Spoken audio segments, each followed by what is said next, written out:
और आज doctor B R. Ambedkar सचिवालय में मुख्यमंत्री रेवंत रेड्डी की अध्यक्षता में तेलंगाना कैबिनेट की अहम बैठक हुई। बैठक में आरटीसी कर्मचारियों की हड़ताल पर विस्तार से चर्चा की गई। बैठक के बाद परिवहन मंत्री पोन्नाम प्रभाकर ने कहा कि कर्मचारियों की समस्याओं का समाधान करना सरकार की जिम्मेदारी है और उनसे जल्दबाजी में कोई फैसला न लेने की भी अपील की। 2023 నుంచి ఇప్పటి వరకు వాళ్ళ సంక్షేమం కొరకు తీసుకున్న నిర్ణయాలు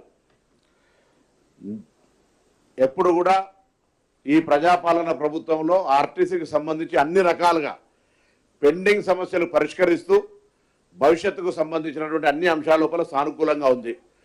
కొత్త క్యాబినెట్ స్థాయిలో డిస్కషన్ జరగాల్సినటువంటి 3 అంశాలు ఉన్నాయని పీఆర్సీ కావచ్చు లేదా విలీనం కావచ్చు గుర్తింపు సంఘాలది అనేటువంటిది దానికి సంబంధించిన అంశం కూడా ఆఫీసర్స్ కమిటీ ద్వారా చెప్పడం జరిగింది.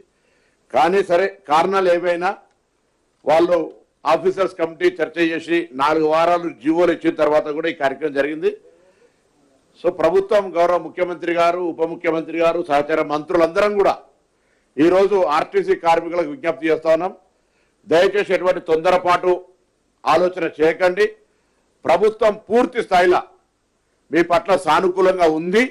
అన్ని అంశాలకు సంబంధించినటువంటి విషయం లోపల మంత్రివర్గ ఉపసంఘం త్వరలోనే రేపు ఎల్లుండి ఎప్పుడో కూర్చొని మీకు సంబంధించిన అన్ని అంశాలను వింటుందనే మాట మనం చేస్తూ మీ అందరూ కూడా తెలుసు, కొత్త పత్రికల ద్వారా సమాజానికి చెప్పడం కొరకు మేము